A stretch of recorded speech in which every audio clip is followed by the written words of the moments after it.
देखिए, अधिकारियों को सबसे पहले पता लग जाता है सरकार किसकी बनने जा रही है।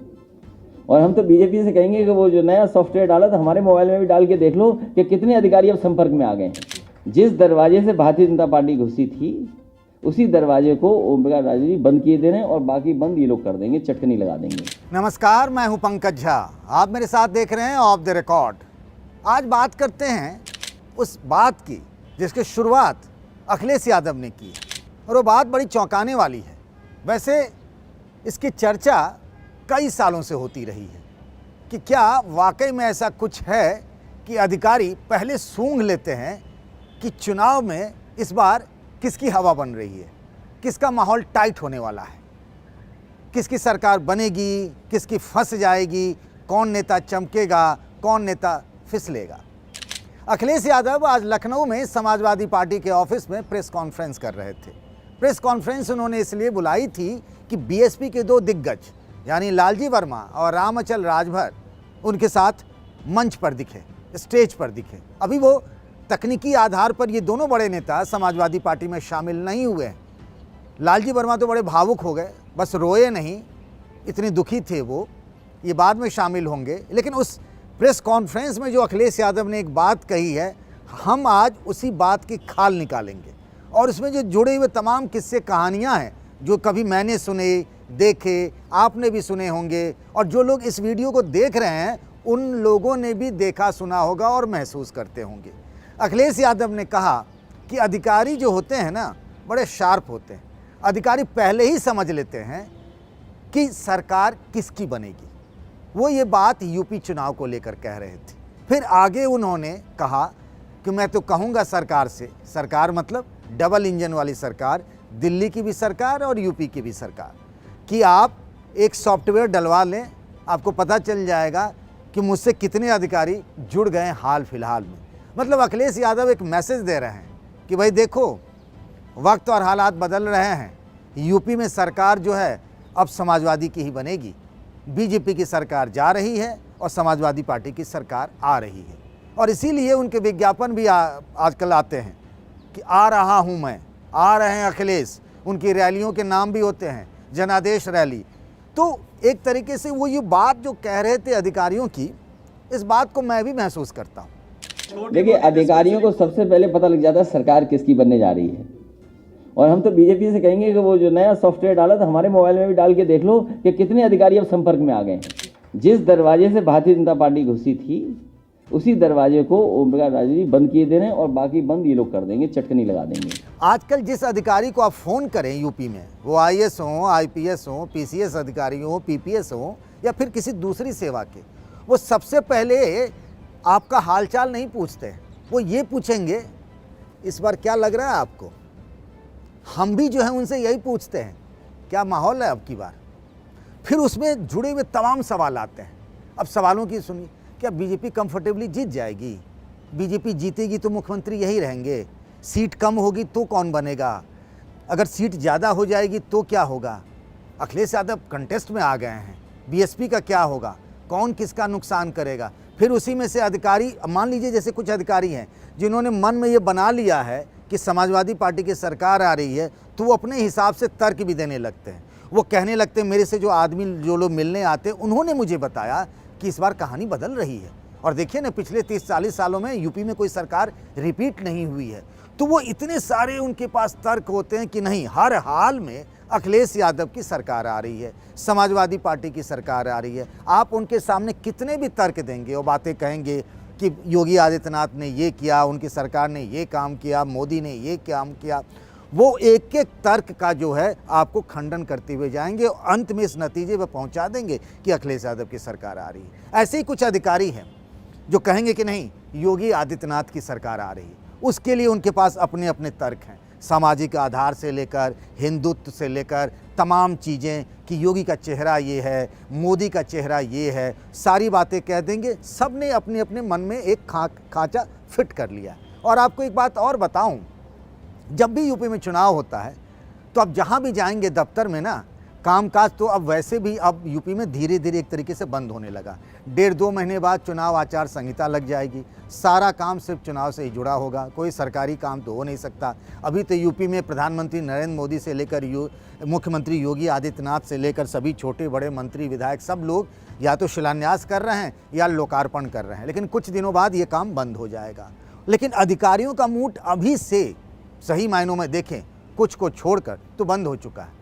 वो अभी सिर्फ फील ले रहे हैं, हवा का रुख भांप रहे हैं। उस हिसाब से उनको अपनी गोटियां सेट करनी है।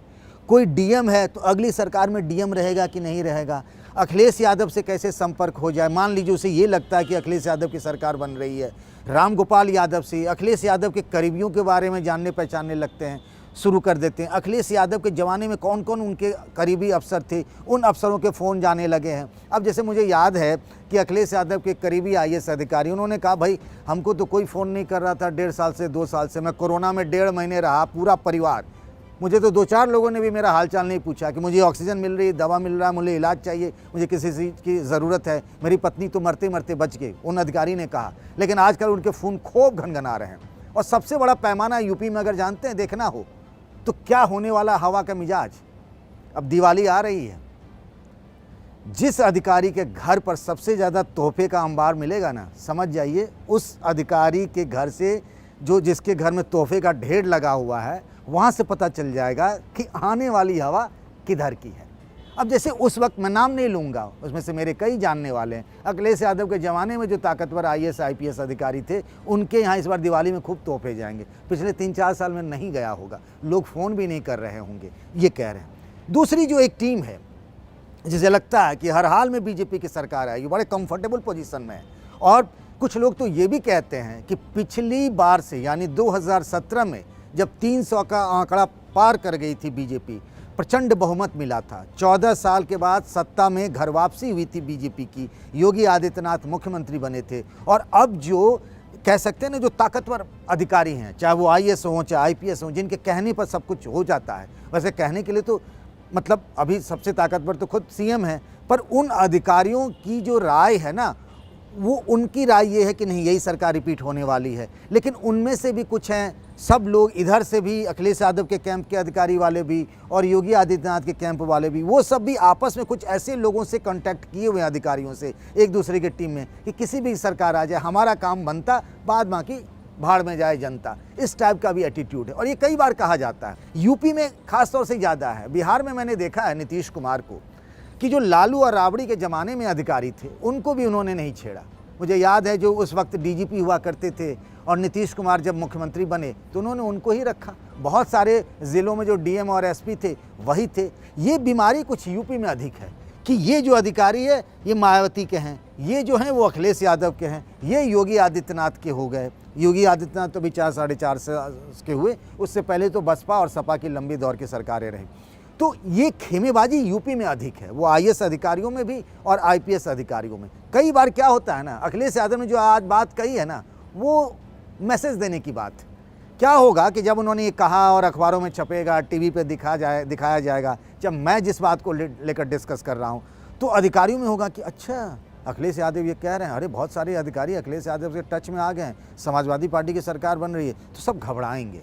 मतलब चुनाव में ना ये कहा जाता है कि जिस पार्टी की सरकार होती है उसको थोड़ा बहुत फ़ायदा मिल जाता है। ये ज़रूरी नहीं है, क्योंकि चुनाव आयोग की देखरेख में ही सारा चुनाव होता है, मतदान होता है। थोड़ा बहुत इधर उधर हो जाए मैं कह नहीं सकता। बंगाल के चुनाव में भी इस तरह के आरोप लगे थे, कुछ पार्टियां हार जाती हैं तो ईवीएम खराब हो जाता है, अपनी अपनी तमाम चीज़ें हैं। लेकिन मैं जो ये बात कह रहा था, आज बात बुलाई गई थी प्रेस कॉन्फ्रेंस किसी और बात को लेकर, लेकिन अखिलेश यादव ने जब ये बात कही ना तो मैसेज देना चाहता है कि बात निकलेगी तो दूर तलक जाएगी कि अधिकारी चुनाव के समय से ही नहीं, अभी से हमको लेके थोड़े नरम हो जाएं, मेरे कार्यकर्ताओं पर कार्रवाई ना करें, उनके खिलाफ मुकदमा ना लिखवाएं, हमारी रैलियों को कैंसिल ना किया जाए, उसको परमिशन देने में टांग ना अड़ाया जाए। ये मैसेज दे रहे हैं कि मेरी सरकार आ रही है, अब ठीक हो जाओ, मेरे साथ रहो, वरना जब मेरी सरकार आएगी तो मैं आपको ठीक कर दूंगा। ये मैसेज देने की कोशिश कर रहे हैं अखिलेश यादव। यहाँ भी वो पॉलिटिक्स कर रहे हैं अफसरों के कंधे पे बंदूक रख करके। क्योंकि कहीं ना कहीं बात घुमाने और फिराने की है कि अगर अफसरों में ये मैसेज चला गया ना तो फिर मेरा काम बन जाएगा। इसीलिए जानबूझकर अखिलेश यादव ने ये बात कही। और जिस सॉफ्टवेयर की बात कर रहे हैं, ये पेगासस सॉफ्टवेयर की बात हो रही, जब हुआ था ना कि इसकी वजह से कई बड़े लोगों के जो हैं वो सुने जा रहे हैं सारे कुछ फ़ोन, उनके व्हाट्सएप चैट वगैरह, इसलिए एक तरीके से उन्होंने कहीं ना कहीं अधिकारियों में डर बनाने की कोशिश की है अखिलेश यादव। ये माइंड गेम है एक तरीके से। चुनाव ना एक रणनीति अब बहुत मुश्किल हो गई, हर तरीके से आपको लड़ाई लड़नी है। सोशल मीडिया की लड़ाई अलग है, ग्राउंड पे वोटरों की लड़ाई अलग है, अपने नेताओं कार्यकर्ताओं को एकजुट करने की लड़ाई अलग है, दूसरी पार्टियों से तोड़ के अपनी पार्टी में नेताओं को लाने की लड़ाई अलग है, अधिकारियों को ठीक करने की लड़ाई अलग है, एक लड़ाई मीडिया पर कंट्रोल की भी है जिसको हम सब लोग महसूस करते हैं। तो ये लड़ाई चौतरफा है और इसी में से आज एक को मैसेज देने की कोशिश की अखिलेश यादव ने।